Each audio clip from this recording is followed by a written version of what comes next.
এ কি হচ্ছে কাকা, ঝাঁকে বেড়ায় নাকি সব ফেললেই বাদে এরাম? এ দেখে ফেললেন মাছ?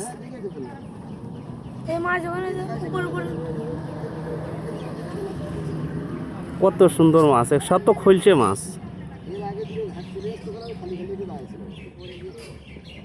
এ তো বড় ঝাঁকের পারে ফেলতে পারলে এক ঝাঁকেই কাজ সারা। তো ভালো নদীতে তো তাহলে প্রচুর খলছে মাছ আছে।